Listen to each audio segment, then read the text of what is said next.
숨겨진 복지 혜택을 알기 쉽게 전달하는 KGS 복지특파원 김 기자입니다. 2025년은 예사롭지 않은 한 해가 될 것으로 보입니다. 6월 3일로 예정된 중요한 조기 대선과 맞물려 현재 국회에서 심도 깊게 논의되고 있는 연금 구조개혁이라는 거대한 변화의 물결이 기초연금 제도에도 심오한 영향을 미칠 것으로 조심스럽게 예측되고 있기 때문입니다. 특히 6월 30일 조기 대선이 다가오면서 정치권은 다시 한번 기초연금 인상이라는 달콤한 말을 꺼내 들고 있습니다. 화려한 숫자에 가려진 진짜 변수를 제대로 알고 있어야만 헛된 기대에 마음을 열었다가 실망으로 돌아서지 않을 수 있습니다. 오늘 영상은 그 핵심을 쉽고 또 솔직하게 풀어드릴 테니 끝까지 집중해주시면 좋겠습니다. 몰라서 못 받는 복지 혜택 이젠 놓치지 말자. 구독과 좋아요, 알림 설정을 눌러주시면 보다 빠르게 소식을 받아볼 수 있습니다. 지금 대한민국은 매우 빠른 속도로 노인의 나라가 되어가고 있습니다. 지난 12월에 이미 만 65세 이상 인구가 1000만 명을 넘어섰고 통계청은 2035년에 1500만 명, 2044년에 1800만 명, 2050년에는 10사람 중 4시 노인이 될 거라고 예측합니다. 이 숫자는 단순한 전망이 아니라 앞으로 기초연금 재정이 어떻게 움직일지 또 우리 사회 복지지도가 어떻게 바뀔지 결정짓는 핵심 변수입니다. 노인 인구가 비약적으로 늘면 기초연금 수급자도 산술적으로 증가하기 때문에 지금의 소득하위 70% 지급 체계가 유지된다면 재정 부담은 기하급수적으로 커질 수밖에 없습니다. 학자들이 70%의 덫이라고 부르는 이유가 바로 여기에 있습니다. 이미 기초연금 예산은 2014년 6조 8천억 원에서 올해 26조 원으로 4배 가까이 팽창했습니다. 같은 속도로 증가할 경우 2050년 125조 원, 2070년 238조 원까지 치솟을 것이라는 전망이 나오는데 이는 현재 교육, 국방, 과학기술 예산을 모두 더한 규모와 맞먹을 정도입니다. 더 큰 문제는 연금을 부담할 청년층이 빠르게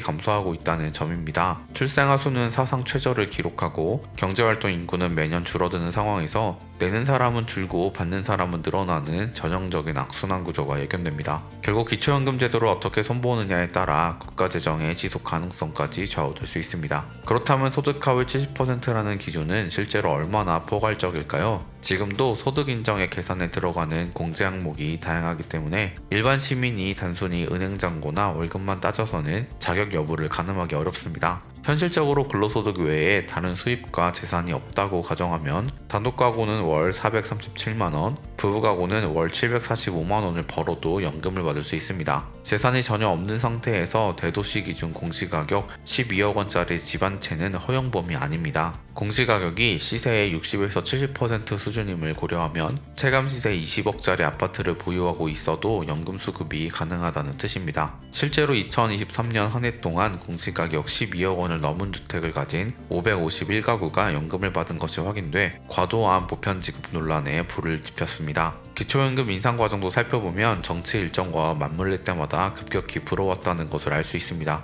2008년 노무현 정부가 10만원으로 출발한 이후 2014년 박근혜 정부가 월 20만원으로 올렸고 2018년 문재인 정부가 30만원으로 인상했습니다. 윤석열 정부는 2027년부터 40만원으로 끌어올리겠다고 했지만 대통령 탄핵 이후 임시정부 체제로 전환되면서 계획은 사실상 공중에 떠있는 상태입니다. 이런 경험 때문에 선거 때마다 숫자만 크게 내걸고 재정대책은 뒤로 미루는 것 아니냐는 회의적 시선이 커지고 있습니다. 최근 KDI가 내놓은 보고서는 기존 체계를 대대적으로 손질하자는 제안을 담고 있습니다. 핵심은 두 가지입니다. 첫째, 수급 대상을 70%에서 57%, 최종적으로 37%까지 단계적으로 축소하자는 것. 둘째, 그렇게 절감한 예산으로 남은 수급자에게는 44만원 정도로 더 두텁게 지급하자는 것입니다. 보고서에 따르면 기준 중위소득 100% 이하를 시작으로 50% 이하까지 낮춰가면 연평균 4조 2,500억 원에서 최대 9조 5,600억 원까지 절감할 수 있습니다. 이 돈을 재투입해 기준 연금액을 올리면 상대적으로 가난한 노인에게 생계 안정 효과가 극대화된다는 계산입니다. 여기서 중요한 용어가 기준 중위소득입니다. 이는 전 국민소득을 일렬로 세웠을 때 가운데 서 있는 사람의 소득을 100으로 두고 비율을 나눈 값인데 정부가 복지제도 선정 기준이나 지원 액수를 정할 때 활용하는 대표 지표입니다. 기준 중위 소득 100%는 대략 4인 가구 월 소득 600만원 안팎인데 이것을 절반 수준까지 줄여나가겠다는 구상이죠. 다만 이 과정에서 중산층 노인들은 왜 우리는 갑자기 제외되느냐며 반발할 가능성이 높고, 이를 정치적으로 설득하기 위해서는 명확한 단계별 로드맵과 충분한 사회적 합의가 필수입니다.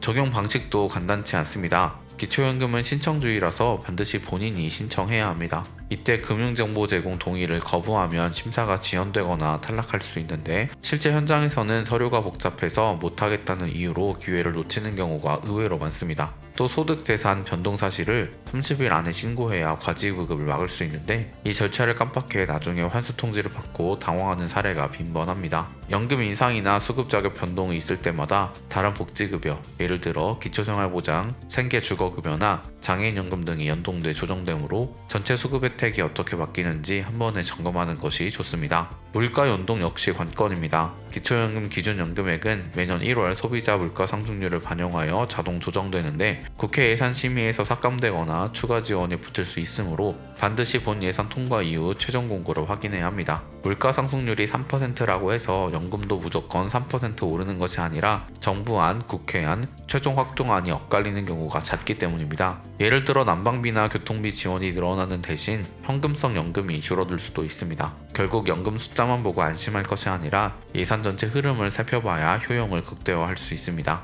마지막으로 자산 구조가 바뀌면 연금 자격도 예상 밖으로 달라질 수 있습니다. 장기간 저축과 국민연금 수령액이 늘어나는 베이비붐 세대가 본격적으로 수급 연령에 진입하는 2030년대 후반부터는 현행 70% 지급이 사실상 보편적 현금 복지가 될 가능성이 큽니다. 이때 재정 부담을 덜기 위해 수급 비율을 낮추면 중간층 이상 노인의 노후 설계는 다시 재조정이 필요합니다. 반대로 몰아주기 방식으로 하위층 지원을 강화하면 빈곤율은 개선될 수 있지만 중상층이 체감하는 세부담 대비 수혜 체감도는 떨어질 수 있습니다. 이런 상충관계를 어떻게 조정할지가 기초연금 개혁 논의의 실질적 난제인 셈입니다. 결국 해답은 정치와 사회적 합의에 달렸습니다. 수급 대상을 줄이든 급여를 올리든 혹은 보험료에 준하는 기여금을 도입하든 간에 재정 기반 없이 숫자만 키우는 공약은 지속 가능성이 없습니다. 이번 조기 대선 결과가 기초연금의 방향타를 쥐고 있다는 사실은 부정할 수 없기에 유권자 한 사람 한 사람의 정책의 현실성과 재원 대책을 꼼꼼히 따져봐야 합니다. 그래야만 우리 세대 그리고 다음 세대의 노후가 더 안전해질 수 있습니다.